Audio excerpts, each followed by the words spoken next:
There are people in this world who leave a lasting impact without ever needing to speak.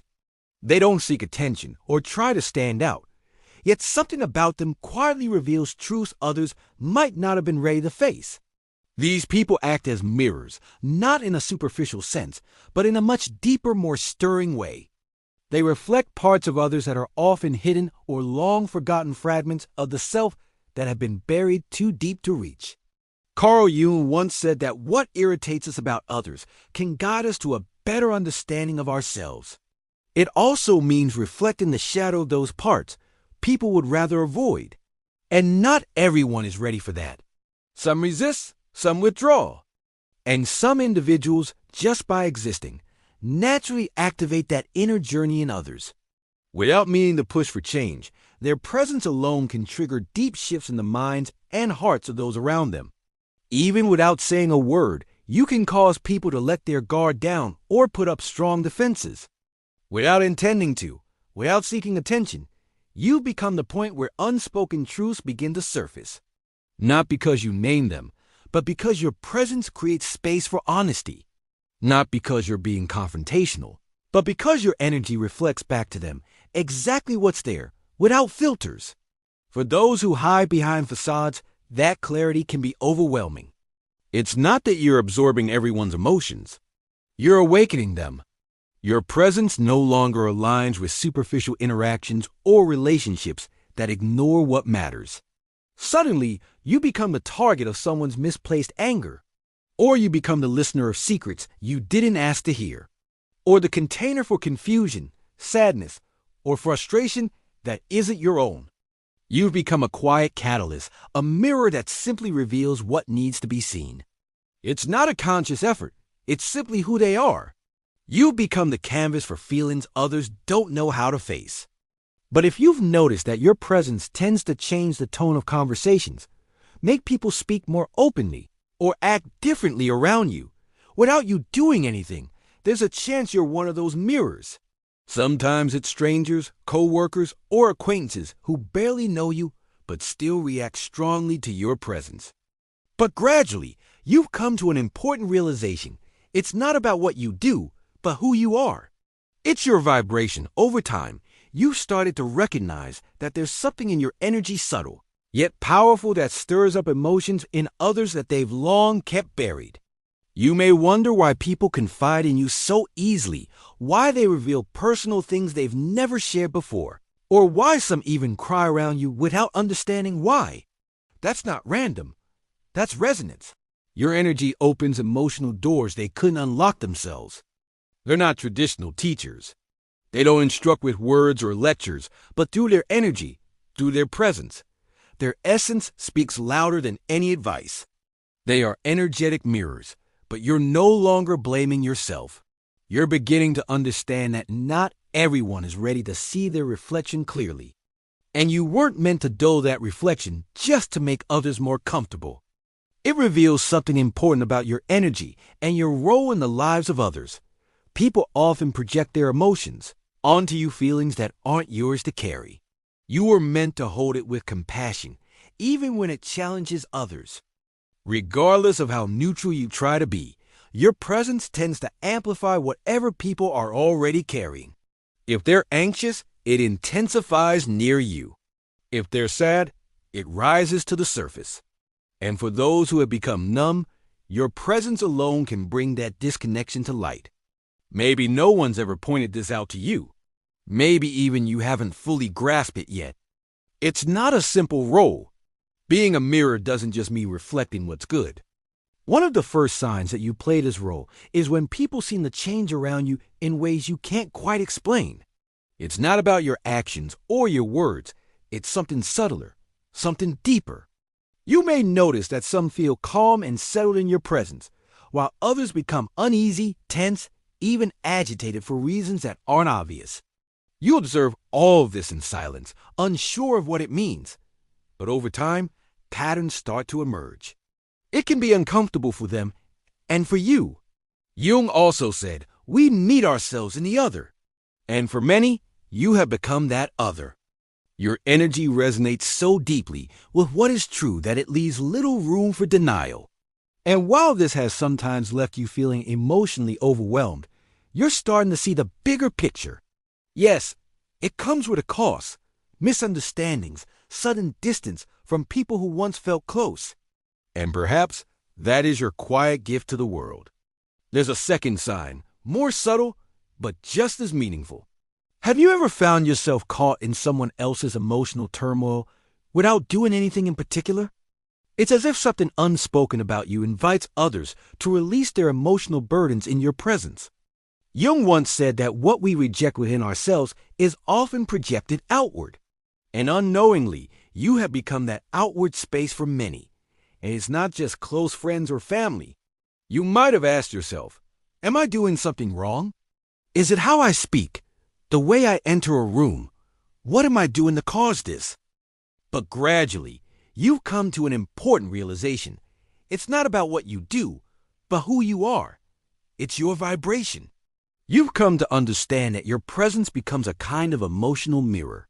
A space where unresolved feelings start to surface in those who haven't learned how to manage their inner world. And yes, it can feel unfair. You didn't ask for this. You're not responsible for other people's emotions.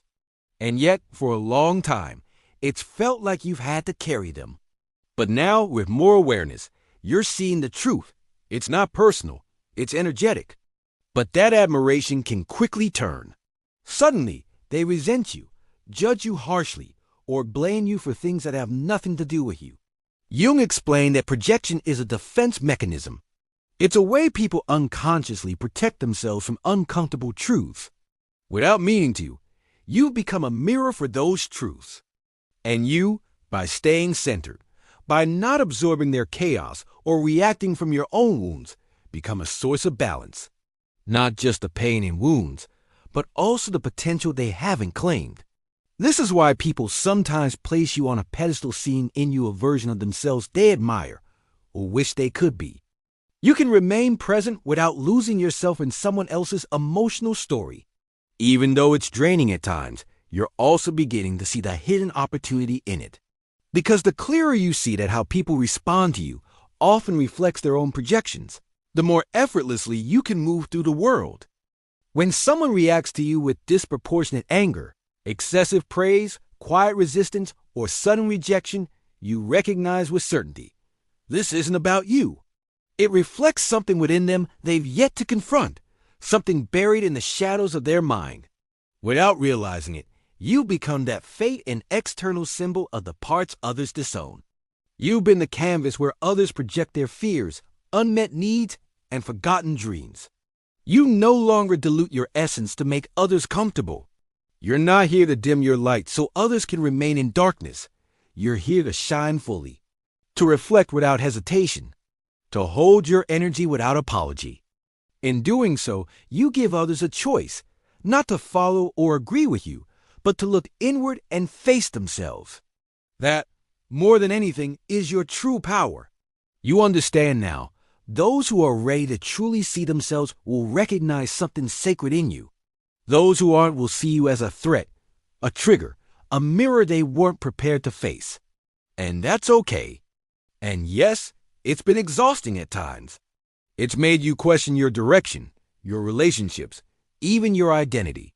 You no longer have to internalize their emotions or take responsibility for their unresolved wounds.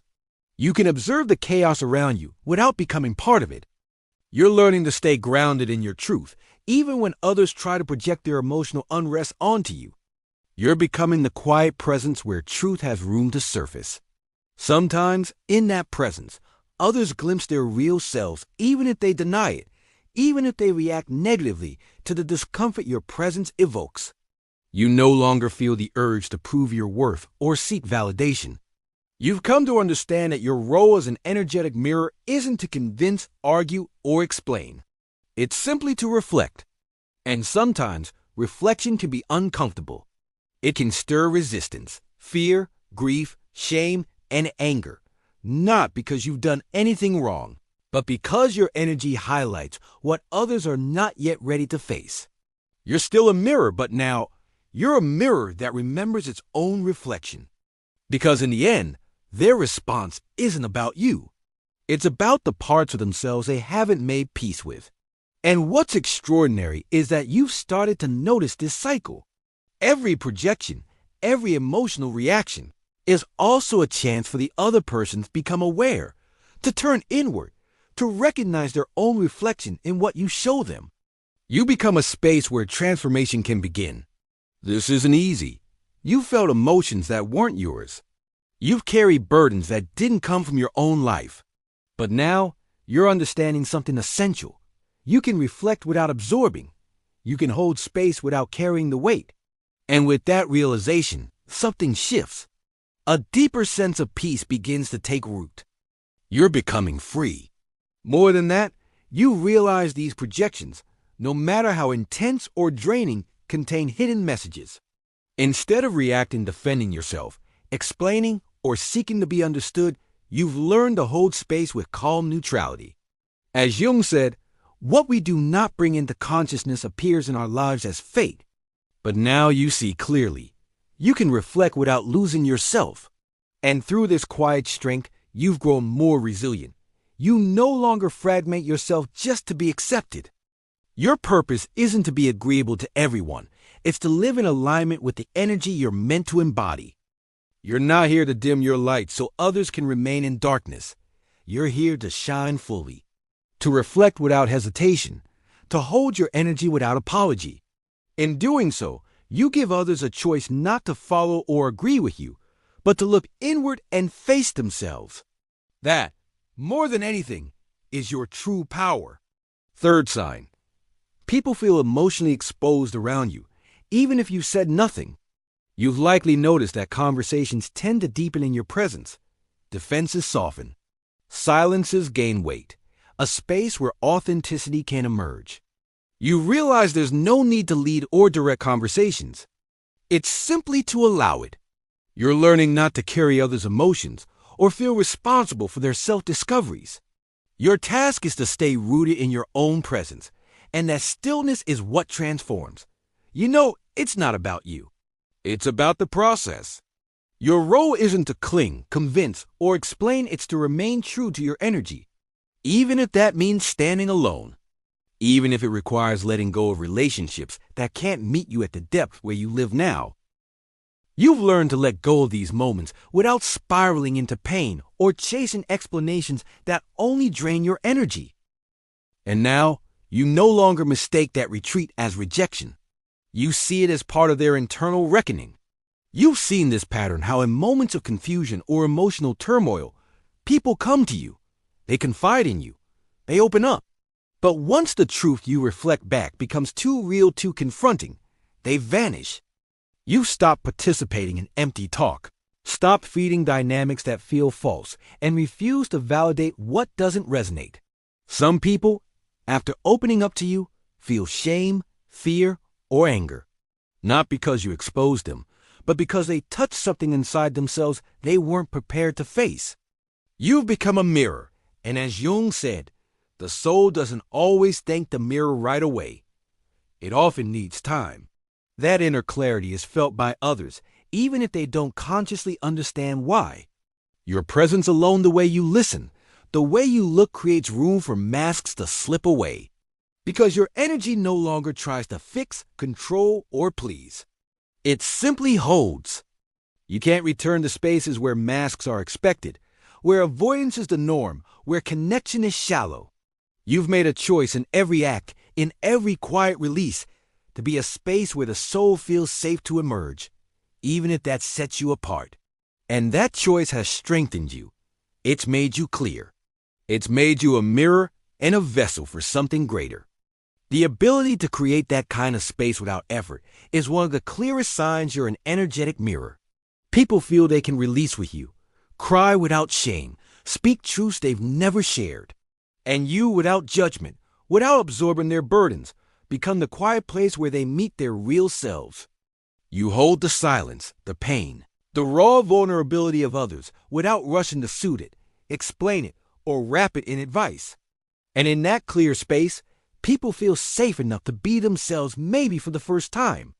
Even those who typically guard themselves open up around you, as if their soul had been waiting for this moment.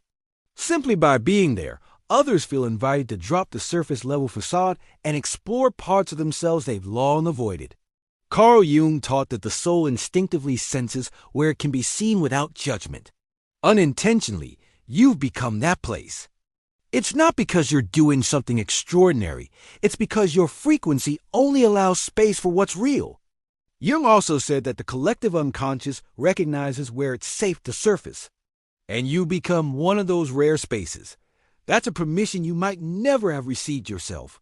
And maybe that's why you now offer it so freely.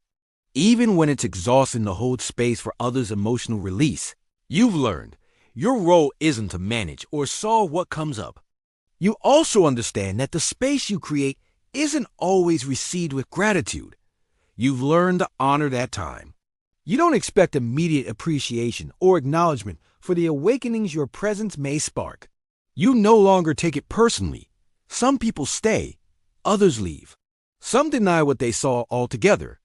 All of these responses are natural. Yes, it's painful.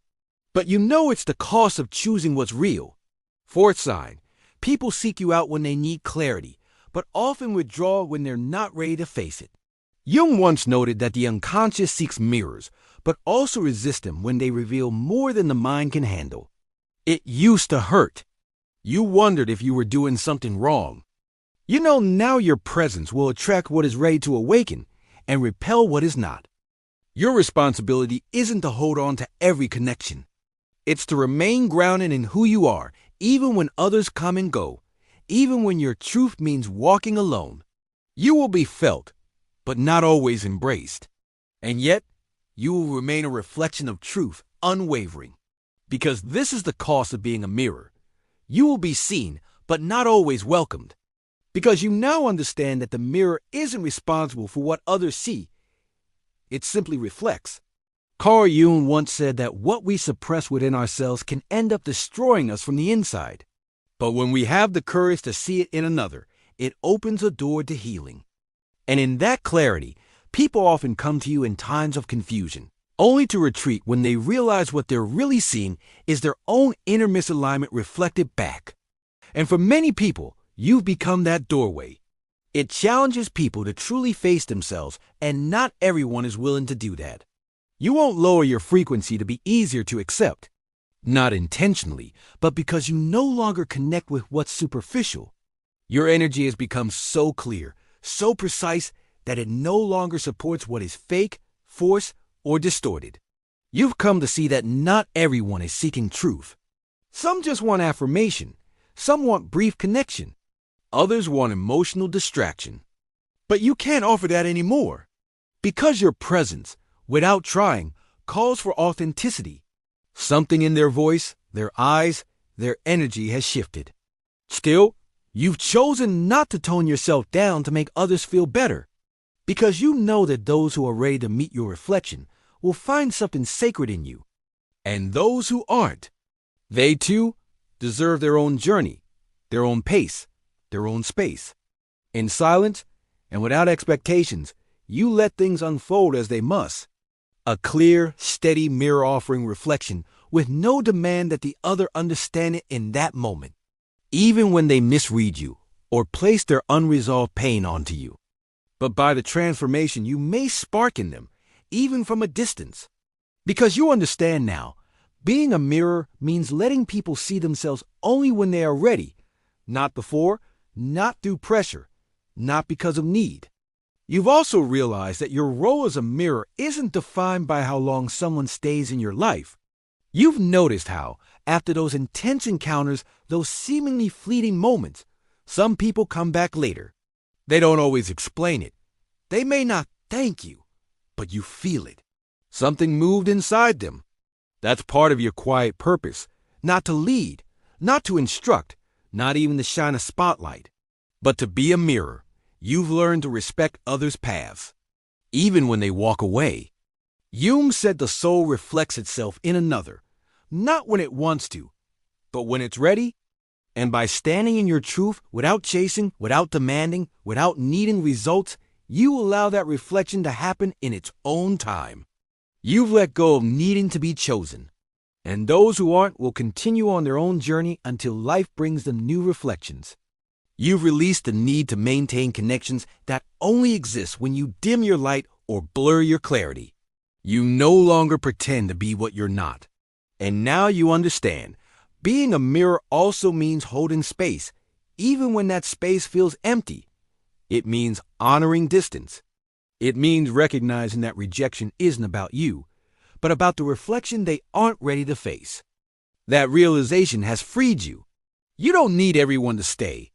You just need to stay true to your essence, trusting that those who are meant to stand with you will come closer. You're beginning to see that being an energetic mirror isn't easy, but it is deeply transformational for them, for you, and for a world that's desperate for reflection without disguise.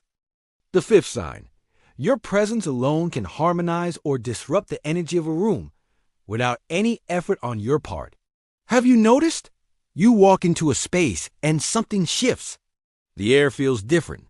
Tension rises or dissolves. Unspoken things begin to surface. You're not trying to do anything. Your energy simply speaks louder than words. It's as if you carry an invisible tuning fork quietly realigning what's out of balance. Without even knowing it, you bring to light what others were trying not to see. Jung described the collective unconscious as a web of hidden connections where even silent truths ripple outward. And whether you realize it or not, you become a part of that web, a catalyst, a point of awakening. You've probably noticed it more clearly now. You don't need to speak or act. Just your presence can shift the room. You've entered spaces so thick with tension that they felt heavy only to watch that tension dissolve or explode moments later. You didn't say a word, but something happened. Your energy carries a vibration that won't allow what's out of alignment to stay hidden. You don't do this on purpose. It's just how your field operates now. You become a subtle activator, a quiet force that shakes up spaces stuck in emotional or energetic stagnation. And not because you try to, but because your frequency won't allow distortion to linger. Jung often said that what we refuse to see in ourselves will eventually show up in the world around us. Until someone has the courage to name it, face it, and bring it into awareness. Often you are that someone. Not by pointing it out, not by confronting, but just by being. Your presence alone can realign what's off-center. It's a quiet, yet powerful gift. And yes, it's likely made you feel out of place more than once. Some people may see you as a threat, not because of anything you did, but because of how they feel in your presence. Your energy no longer supports illusions. It doesn't make room for denial. You no longer shrink yourself to help others feel more at ease. You've done that before softening your energy, dimming your light. But now, you understand that doing so is a betrayal of your truth. You've learned that remaining anchored in your own center isn't just your right, it's your purpose. And now, you let others respond how they will. Those who are ready will find comfort and clarity in your presence. Those who aren't may feel unsettled, and that's okay. You don't hold on to them. You let them go without resentment. Because you know you didn't come here to shape outcomes or make others comfortable. You came to remember who you are and help others remember too. Not by preaching, but by embodying truth. You understand now that disruption can be part of healing. Chaos, when held consciously, can lead to transformation. That's how you move through the world now, not as someone who fixes or pleases, but as someone whose very presence brings change. Your vibration is healing to some, and unsettling to others, but always it's authentic. This ability to harmonize or disrupt isn't something you turn on or off. It's not about mood or effort. It simply happens because your energy has become so coherent, so in tune with truth, that anything false starts to unravel when you're around. It's like your presence carries forgotten messages, silent cues that wake people up. You've walked into lifeless rooms, where words felt empty and routines were hollow only to see the energy shift just because you arrived. Not from dramatic gestures, but from the subtle but unmistakable current of truth you bring. Even when people don't fully understand it, they feel it. Jung reminded us, everything unconscious longs for light. And often, You're the vessel that light flows through, without invitation, without announcement. When you're present, what was hidden comes forward. What was frozen begins to move. What was held together by routine breaks apart, making room for something more real. You're not afraid of that anymore. In the past, maybe you tried to blend in, to minimize your effect, to avoid stirring things up. But now you know your energy isn't here to accommodate, it's here to awaken. An awakening is rarely easy, but it's always needed. Because those who stay after the disruption, the ones who remain when the old walls come down, those are the ones who are ready, and those who leave. They'll go in their own time, with their own lessons. You don't chase after them anymore. You don't cling. Because now you understand, your presence was never meant to hold people back. It was meant to spark something, to open inner doors only reflection can unlock. And in offering that mirror to others, you continue to see yourself more clearly, to walk your own path with even greater awareness. Because even the clearest mirror must remain honest in its own reflection. Even the one who reflects must still learn to see. Being an energetic mirror isn't a role you chose. It's a quiet calling, a sacred task, one that makes you a catalyst, a space of transformation, where the invisible becomes visible. And even though this path is challenging, you've chosen to walk it with honesty. You won't betray yourself anymore. You no longer force yourself into spaces that don't match your frequency. Jung reminded us, when someone becomes a mirror, they must also learn to hold themselves with love, with boundaries, with deep self-awareness. Because the mirror doesn't absorb, it reflects. It doesn't drag, it reveals. It doesn't carry, it holds. And that's what you're learning now. To stand in your center with quiet strength, a strength that doesn't need to raise its voice, a strength that transforms simply by being. If these words resonated with you, if it felt like something unspoken inside you was finally named, it's because you're already aware of the frequency you carry. And if you're ready to keep walking in truth, to live from that quiet power within you, then keep listening. Here, the soul not only speaks, it reflects. And here, those who are ready find the mirror their spirit has long awaited.